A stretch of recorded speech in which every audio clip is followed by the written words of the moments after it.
출애굽기 7장 8절부터 25절까지 말씀을 가지고 같이 하는 묵상 그리고 나눔의 시간을 갖겠습니다. 먼저 본문 말씀부터 같이 들어보겠습니다. 여호와께서 모세와 아론에게 말씀하여 이르시되 바로가 너에게 이르기를 너희는 이적을 보이라 하거든 너는 아론에게 말하기를 너희 지팡이를 들어서 바로 앞에 던지라 하라. 그것이 뱀이 되리라. 모세와 아론이 바로에게 가서 여호와께서 명령하신 대로 행하여 아론이 바로와 그의 신하 앞에 지팡이를 던지니 뱀이 된지라. 바로도 현인들과 마술사들을 부르매 그 애국 요술사들도 그들의 요술로 그와 같이 행하되 각 사람의 지팡이를 던지매 뱀이 되었으나 아론의 지팡이가 그들의 지팡이를 삼키니라. 그러나 바로의 마음이 완악하여 그들의 말을 듣지 아니하니 여호와의 말씀과 같더라. 여호와께서 모세에게 이르시되 바로의 마음이 완강하여 백성 보내기를 거절하는도다. 아침에 너는 바로에게로 가라. 보라, 그가 물 있는 곳으로 나오리니 너는 나일 강가에 서서 그를 맞으며 그 뱀 되었던 지팡이를 손에 잡고 그에게 이르기를 히브리 사람의 하나님 여호와께서 나를 왕에게 보내어 이르시되 내 백성을 보내라. 그러면 그들이 광야에서 나를 섬길 것이니라 하였으나 이제까지 내가 듣지 아니하도다. 여호와가 이같이 이르노니 내가 이로 말미암아 나를 여호와인 줄 알리라. 볼지어다, 내가 내 손에 지팡이로 나일강을 치면 그것이 피로 변하고 나일강의 고기가 죽고 그 물에서는 악취가 나리니 애굽 사람들이 그 강물 마시기를 싫어하리라 하라. 여호와께서 또 모세에게 이르시되 아론에게 명령하기를 네 지팡이를 잡고 네 팔을 애굽의 물들과 강들과 운하와 못과 모든 호수 위에 내밀라. 그것들이 피가 되리니 애굽 온 땅과 나무 그릇과 돌 그릇 안에 모두 피가 있으리라. 모세와 아론이 여호와께서 명령하신 대로 행하여 바로와 그의 신하의 목전에서 지팡이를 들어 나일강을 친 그 물이 다 피로 변하고 나일강의 고기가 죽고 그 물에서는 악취가 나니 애굽 사람들이 나일강 물을 마시지 못하며 애굽 온 땅에는 피가 있으나 애굽 요술사들도 자기들의 요술로 그와 같이 행하므로 바로의 마음이 완악하여 그들의 말을 듣지 아니하니 여호와의 말씀과 같더라.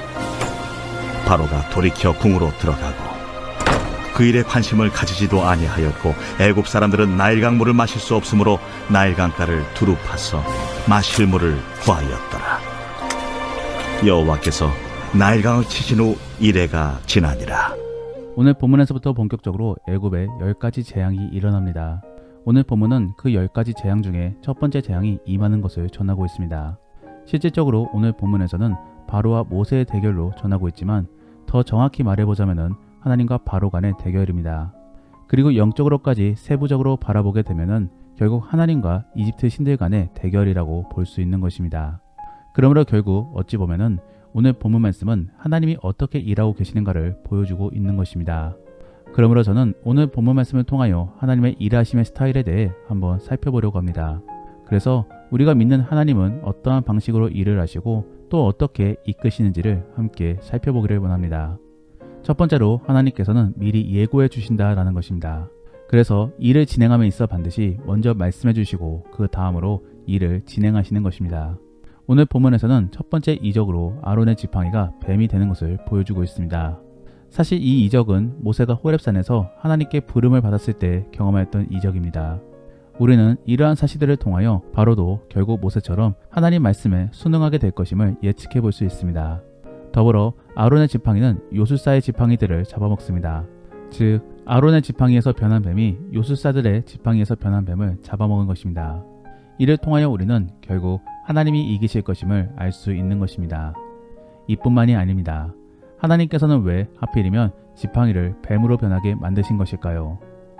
뱀은 창세기 말씀 속에 등장하는 부정한 동물입니다. 아담과 하와를 에덴 동산에서 쫓겨나게끔 만든 장본입니다. 그럼에도 하나님께서는 오늘 본문에서 뱀을 사용하십니다. 더불어 오늘 본문 속에 있던 뱀은 원래 있던 존재가 아니었습니다. 하나님이 갑자기 창조하신 것이지요. 그러므로 애굽의 요술사들은 그러한 창조를 행하지 못해 결국 뱀을 지키지 못하는 것입니다.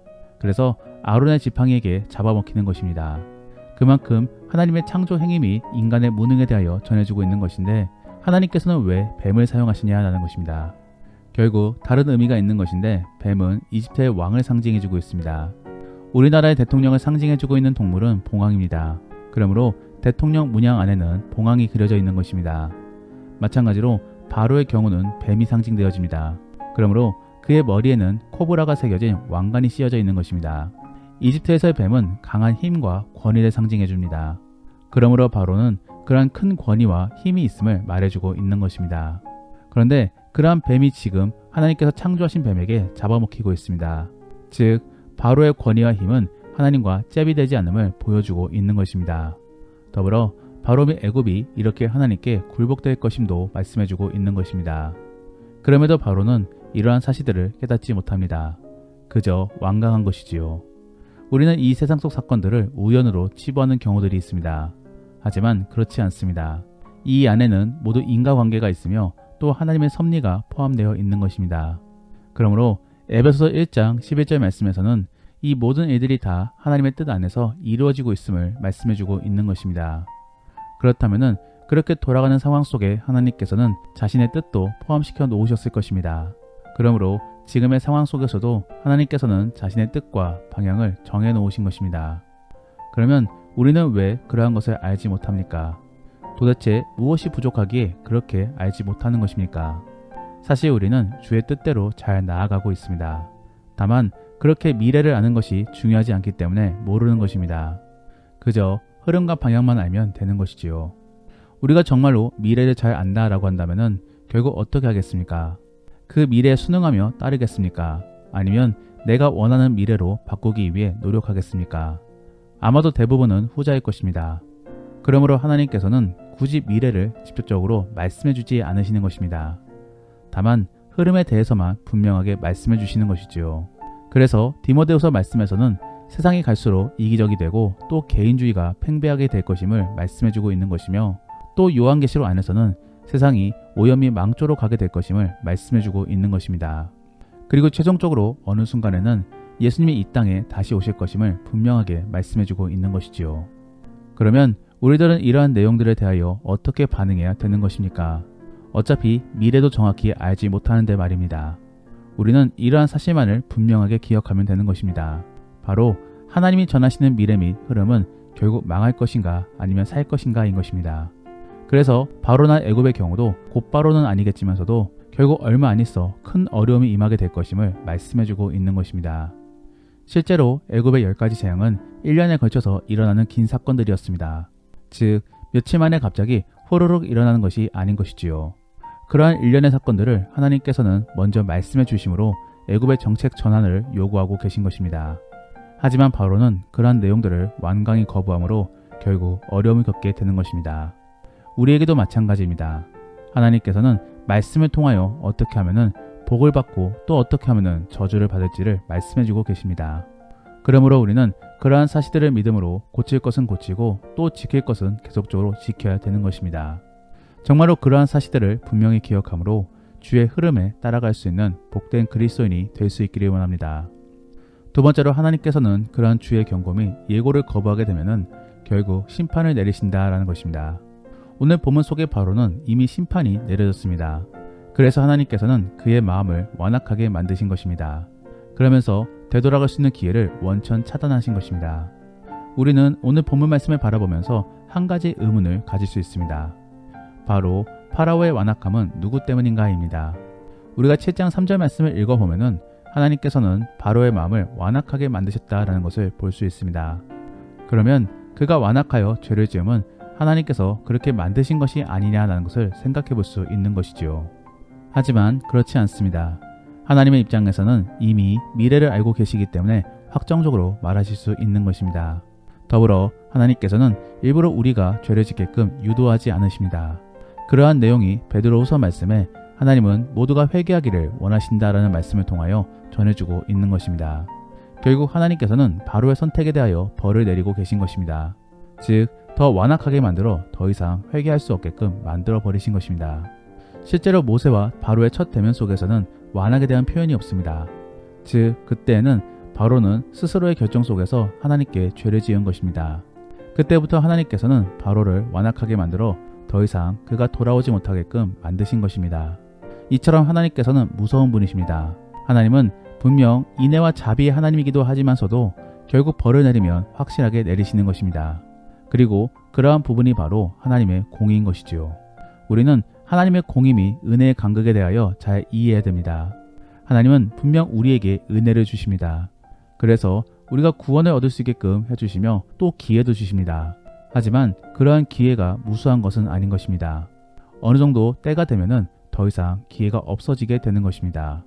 마치 노아의 방주 속에서 사람들이 그렇게 방주로 들어가고 싶었지만서도 결국 홍수 때에는 들어갈 수 없는 것처럼 말입니다. 우리는 기회가 있을 때 주의 은혜를 받아들여야 되는 것입니다. 그래서 주께 순종하고 주의 구원을 맛봐야 되는 것이지요. 이제는 그러한 사실을 분명하게 기억하므로 계속적으로 주께 나아가시기를 바랍니다. 그리고 일탈의 유혹에 대하여 단호하게 물리치시기를 바랍니다. 더 이상 하나님을 시험하지 않는 지혜로운 그리스도인들이 될 수 있기를 바랍니다. 마지막으로 하나님께서는 반드시 주는 대로 갚으신다라는 것입니다. 오늘 본문서 첫 번째 재앙은 나일강이 피로 바뀌는 재앙입니다. 그런데 우리는 여기서 한 가지 질문을 가질 수 있습니다.